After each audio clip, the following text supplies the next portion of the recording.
Ibn Abbas rapporte du prophète sallallahu alayhi wa sallam qu'il a conseillé un homme en ces termes. Profite de 5 choses avant que 5 autres ne surviennent. De ta vie avant que ta mort ne survienne. De ta bonne santé avant que tu ne tombes malade. De ton temps libre avant d'être occupé. De ta jeunesse avant que ta vieillesse n'ait lieu. De ta richesse avant d'être touché par la pauvreté. La santé et le temps libre font partie des choses dont le prophète sallallahu alayhi wa sallam nous a commandé de faire bon usage.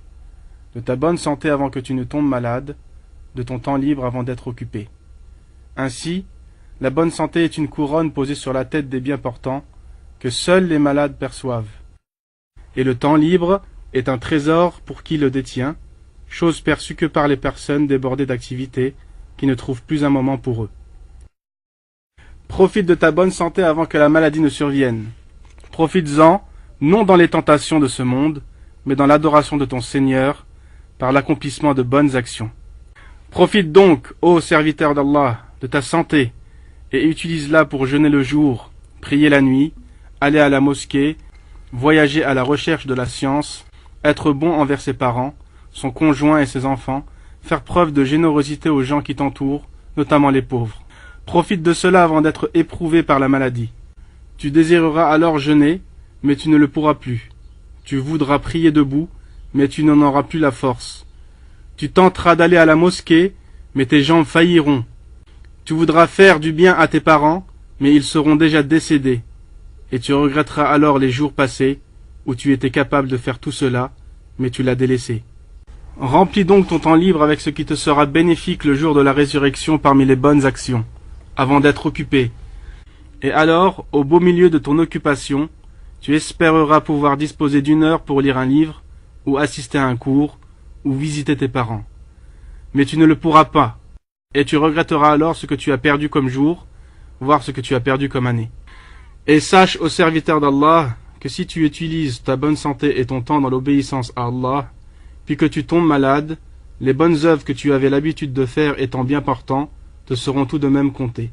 Comme l'a souligné le prophète sallallahu alayhi wa sallam lorsqu'il dit « Si le serviteur tombe malade, les bonnes actions qu'il avait l'habitude de faire étant bien portant lui seront comptées, et comme celles qu'il avait l'habitude de faire, sédentaires. » C'est aussi la raison pour laquelle le prophète sallallahu alayhi wa sallam a dit « Il y a 2 bienfaits au sujet desquels beaucoup de gens sont dupés, la bonne santé et le temps libre. » Le prophète sallallahu alayhi wa sallam a donc voulu expliquer que la personne réellement dupée est celle bien portante, ayant du temps libre, mais qui pourtant ne tire pas bénéfice de ces 2 bienfaits pour adorer son Seigneur et décrocher le paradis.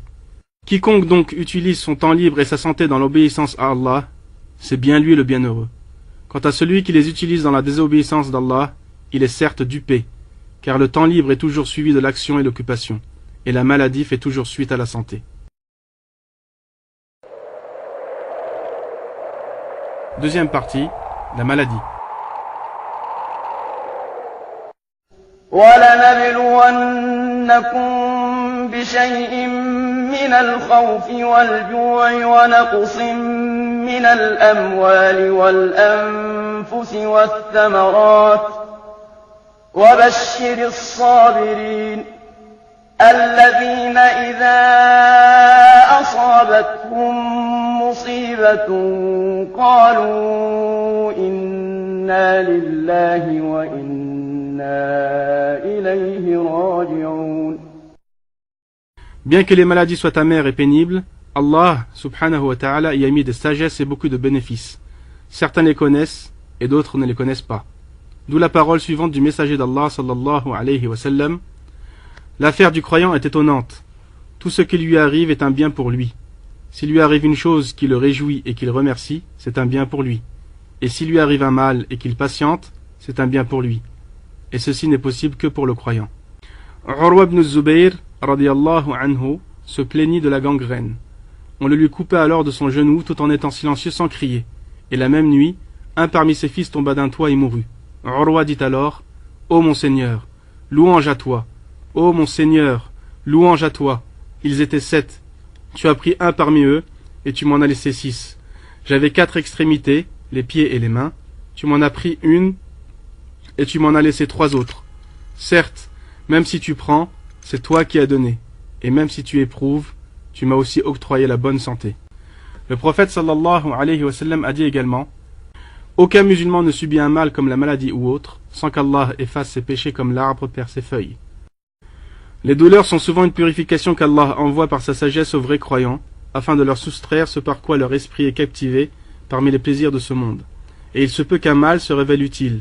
Combien d'épreuves difficiles se sont révélées être un don et une miséricorde qui nous permettent de voir plus clair et de nous repentir avant la mort. Chers frères et sœurs, et pour tous ceux qui ont entendu ces paroles, chacun d'entre nous doit se poser cette question. Puis-je affirmer sans aucune hésitation que j'ai été reconnaissant envers Allah pour les bienfaits qu'il m'a donnés, qui sont la bonne santé et le temps libre? Soyons honnêtes et acceptons nos erreurs et essayons d'aller de l'avant, pour que notre reconnaissance soit réellement effective et concrète. Les pieux prédécesseurs avaient compris cela jusqu'à un tel point qu'il est rapporté que si on leur disait que l'ange de la mort venait pour leur ôter la vie, ils ne pouvaient rien rajouter à ce qu'ils accomplissaient habituellement. Chers frères et sœurs, que la course aux richesses ne vous distrait pas jusqu'à ce que vous visitiez les tombes. Comme Allah le Très-Haut dit: يا أيها الذين آمنوا لا تلهكم أموالكم ولا أولادكم عن ذكر الله ومن يفعل ذلك فأولئك هم الخاسرون وأنفقوا مما رزقناكم من قبل أن يأتي أحدكم الموت فيقول رب لولا أخرتني إلى أجل قريب فأصدق وأكن من الصالحين ولن يؤخر الله نفسا إذا جاء أجلها والله خبير بما تعملون